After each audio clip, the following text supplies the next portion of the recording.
From the City of Angels off the Pacific Ocean, good morning, good evening, wherever you may be across the nation, around the world. I'm George Norrie, and welcome to Coast AM. Next hour, a discussion on why Satanism is growing in popularity. Maybe we can slow that down. Here's what's happening. The Obama administration is pressing ahead with its version of building a national rail network when it's calling now for a $53 billion plan of a passenger train with a high-speed rail project over the next 6 years. They're really excited about this.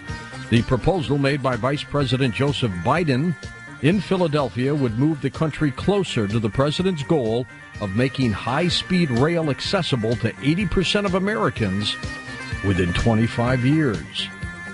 And the administration's investigation into Toyota safety problems found no electronic flaws to account for reports of sudden, unintentional acceleration and other safety problems. Government investigators said the only known cause of the problems are mechanical defects that were fixed in previous recalls. A young Google executive who helped ignite Egypt's uprising energized a cheering crowd of hundreds of thousands with his first appearance in their midst after being released 12 days from being in a secret detention. With protests invigorated, Vice President Omar Suleiman issued a sharply worded warning saying, "We can't bear this for too much longer. There must be an end to this crisis as soon as possible. It is a growing sign of impatience with 16 days of mass demonstrations." Jerry Carsey on the line with us now, writes for WorldNet Daily and also Red Alert, his newsletter. Jerry, I fear that this statement means they may get tough militarily. What do you think? I think that's very likely, George. The Middle East was shocked also by revelations that Mubarak may have as much as $70 billion stashed away in Swiss bank accounts, other foreign bank accounts, shadowy real estate holdings in Manhattan, London, Rodeo Drive, and Beverly Hills. I mean, this would make Mubarak the richest man in the world, and much of the money was stolen out of U.S. aid and other funds from the Egyptian people. The Mubarak government will not be able to long last these kinds of revelations, and the crowds in Tahrir Square are building day by day.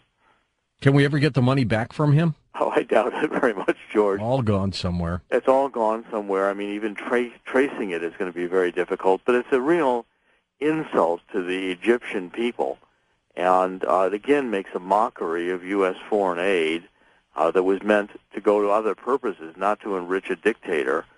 The Mubarak government, I think, is going to have a very difficult time sustaining it until September.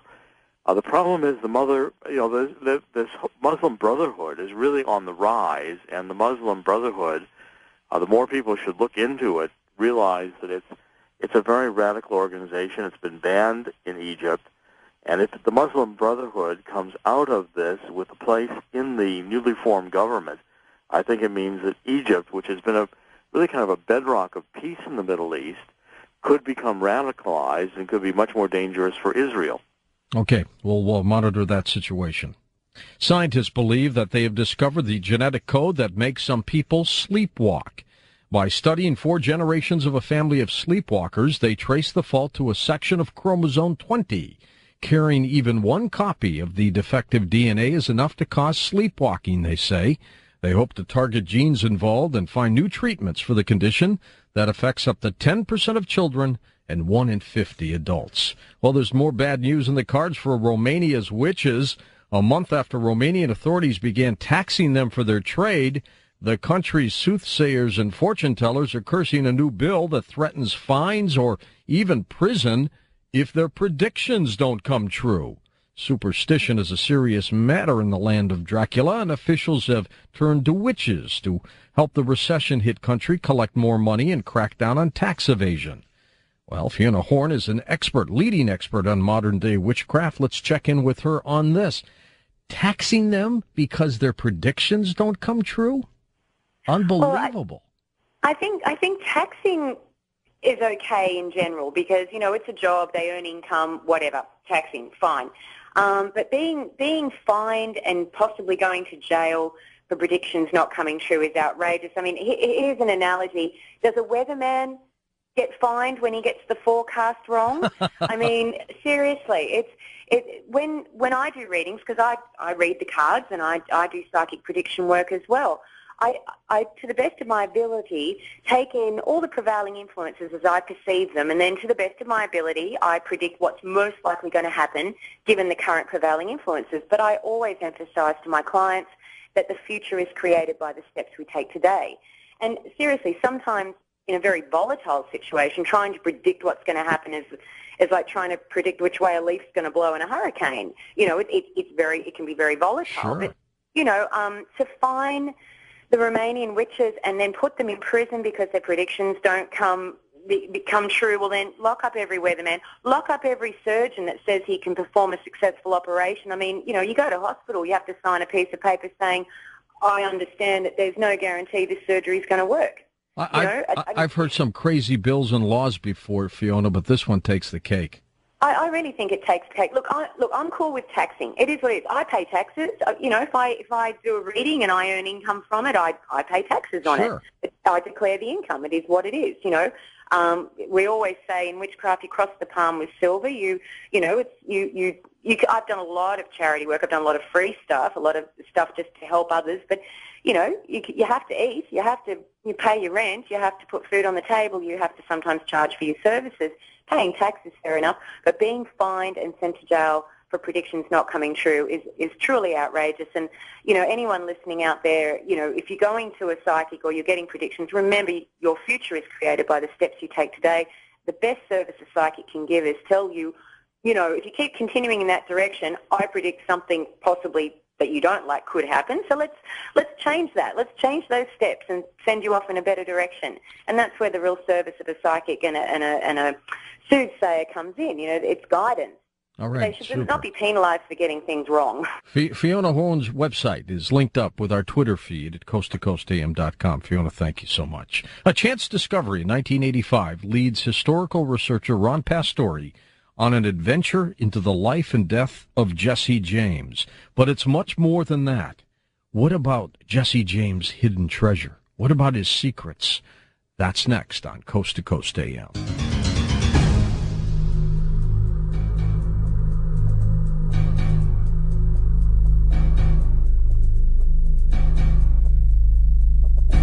And this is going to be a fantastic hour. Ron Pastore has done extensive research into Native American cultures and ceremonial sites. He leads a team of researchers with expertise in a wide array of specialized technical fields. His book, Jesse James' Secret, as we talk about codes, cover-ups, and hidden treasure. Here's Ron Pastore on Coast to Coast. Ron, how are you? I'm great, George. Thank you. It's an honor to be on with you. Oh, my pleasure. Thank you for sending us your work. When we saw that, we jumped all over it. No doubt. It was just days ago. You know, I live in St. Louis. It's in Missouri, and old Jesse James was born out in that state a long time ago. Yeah, he's got a lot of footprints throughout your area, and even in your city. Tell us a little bit about him. Well, you know, popular legend has him as more of a victim of his times. He was a farm boy plowing the fields when he was 14 years old, and the federal troops came in and lassoed him around the neck and horsewhipped him and wanted him to confess where his brother was, and he just wouldn't give it up. And this kind of victimization led him to ultimately join the Confederate forces and, be a tremendous warrior for the cause. And in time, when the war ended, he tried to surrender, and he was unable to. He was so hated. They even shot him when he rode in and tried to surrender. So more of a victim of his times, I would put him. What got you on the Jesse James trail? Oh, that was kind of a long path. I tell you, I was running an archaeological dig out in Butler County, Kansas, at a cave site. And a man came by one day and asked if we had any Jesse James initials in the cave. And I said, well, yeah, in fact, we do. And got some information out of him about what those initials might be. A couple of years later, I was doing the documentary on the Native American burial mounds, and the producer had asked me if I knew of any other interesting stories, and just happened to mention Jesse James, and he was really intrigued by the thought that the man may have faked his death. So he put me in touch with a publisher, John Woods, who ultimately became my co-author on this book, Jesse James' Secret. Mm-hmm. And we decided to do a draft, 10 pages, 20 pages, 100 pages. Next thing you know, we got a 300-page book. Why would he fake his death? To hide? Well, he'd been pursued for 17 years. I think there were a lot of other factors going on, that maybe he wasn't the only guy robbing banks and trains and stagecoaches under the name Jesse James, and he wanted to escape his past. So there was an attempt a year earlier to do it, and the word got out that it was a ruse, and so they were a little more organized about it the second time in St. Joe, Missouri, and put together a plot that worked. He would hit trains a lot, wouldn't he? He and his gang? I actually find there are 3 MOs: a train robber, a bank robber, and a stagecoach robber, and each has a different description. So that was one of the clues that led me to unfold this story. Is it true that when he jumped on a train to rob it, he would not rob from a working man, only from some elitist?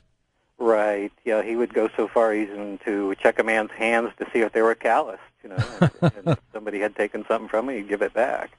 But on the other hand, the wealthy had to pay. Is that true? I find it is, yeah. He was kind of a Robin Hood. And he takes his money. What does he do with it?